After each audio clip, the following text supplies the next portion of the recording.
Agora, no Jornal Regional, Nossos Direitos.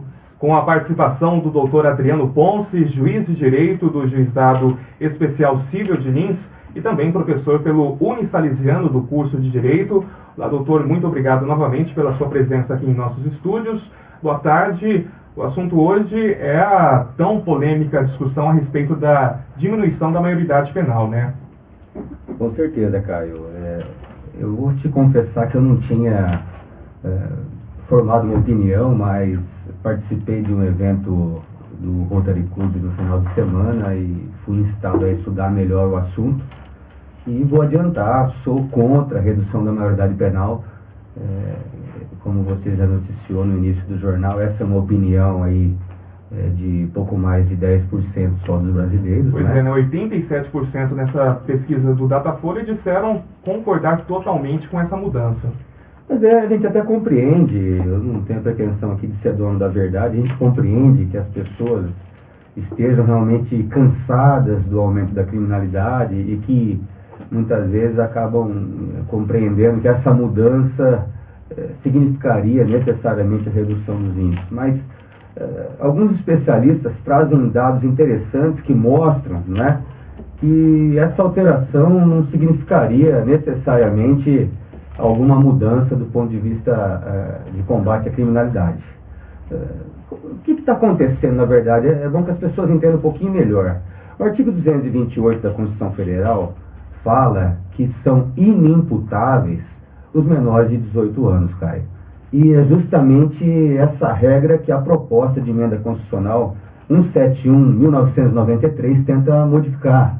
Veja você que essa é uma discussão bastante antiga, essa é uma proposta que tramita no Congresso há muito mais de 20 anos.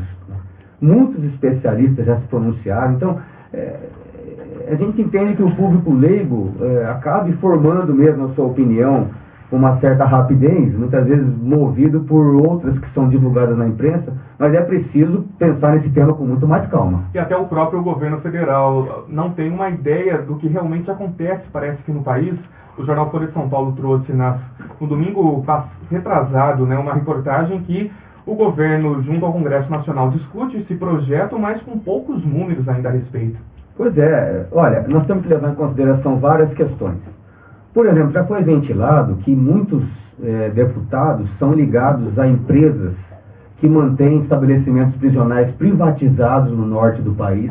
Essas empresas patrocinaram campanhas e elas estão interessadas, sim, na redução da maioridade penal para que haja um maior número de presos. Isso aí vai significar maior oportunidade de ganhar dinheiro. Então é uma coisa que nós não podemos descartar, né?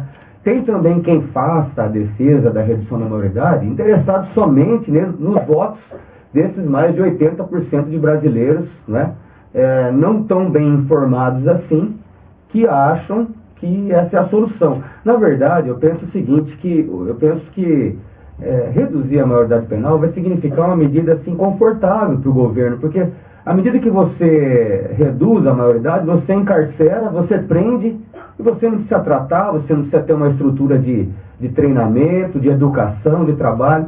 Se a redução da maioridade penal acontecer, por exemplo, os jovens entre 16 e 18 anos não vão ter mais a proteção do ECA no que tange a obrigatoriedade de ensino, né, dentro do estabelecimento de custódia. Haverá consequências para a sociedade, por exemplo, no que tange ao trânsito. O Código de Trânsito, por exemplo, ele fala que hoje o indivíduo pode se habilitar para a condução de veículos automotores a partir do momento em que ele se tornar penalmente imputável. Não fala, então, em uma idade específica? Não fala. Então, quer dizer, automaticamente, o que os especialistas estão dizendo? Automaticamente, os menores, a partir dos 16 anos, vão poder dirigir veículos. Isso acontece nos Estados Unidos, e lá também há uma discussão de que com 16 anos acaba não havendo uma certa responsabilidade ainda para dirigir, o que obviamente resulta em vários acidentes. Pois é, o que tem que ficar claro é que para o indivíduo ser penalmente imputável, né, ele tem que ter conhecimento da ilegalidade das coisas. E é claro, nós não podemos negar, até um jovem de 14 anos tem conhecimento do que é ilegal hoje. Os meios de comunicação favorecem, os jovens são muito mais esclarecidos. Mas não basta, não é? Para que ele possa responder penalmente, ele precisa saber da ilegalidade e ter condições de se determinar no sentido de não infringir a lei, ou seja, ter maturidade suficiente. E aí, especialistas da área de psicologia são quase que unânimes no sentido de que realmente a partir dos 16 o indivíduo ainda não tem essa condição de se autodeterminar a não praticar a infração penal. Agora, doutor, na semana passada, o deputado responsável por ser o relator desse projeto, que até foi aprovado, né, numa comissão especial da Câmara dos Deputados, ele fez uma mudança, né? Anteriormente, a redução da maioridade penal de 18 para 16 anos incluiria todos os tipos de crimes. Com a mudança dele, poderia ser aí incluído apenas os crimes hediondos. Como que o senhor vê essa questão? Eu vejo uma incongruência nessa proposta, com devido respeito, porque ou o indivíduo tem a maturidade suficiente para entender a ilegalidade e se autodeterminar, se comportar corretamente diante das previsões de crimes, para todos os crimes, ou ele não tem. Eu não vejo como a gente separar as coisas, né?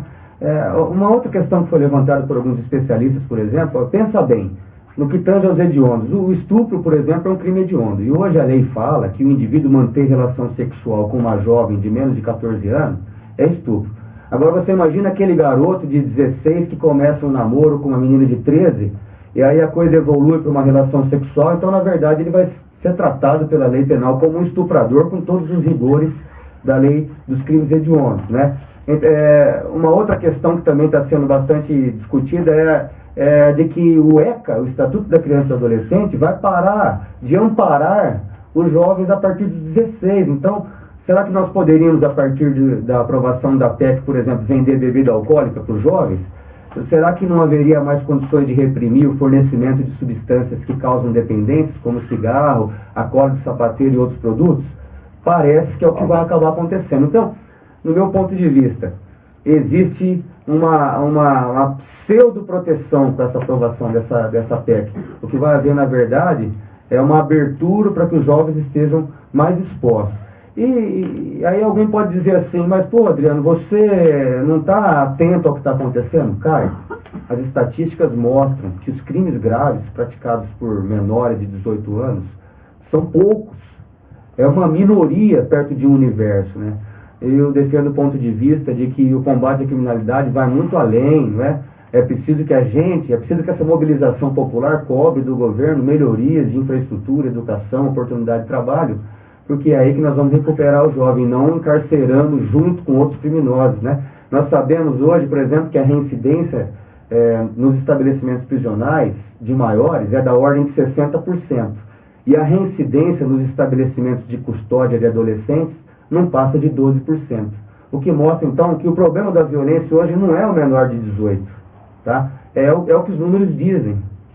Tá certo. A gente conversou ao vivo aqui no Jornal Regional com o doutor Adriano Ponce, juiz de direito do Juizado Especial Cível de Lins e também professor pelo curso de Direito do Unisalesiano. Doutor, muito obrigado mais uma vez pela participação. Ótima tarde, até segunda que vem. Eu te agradeço, um grande abraço.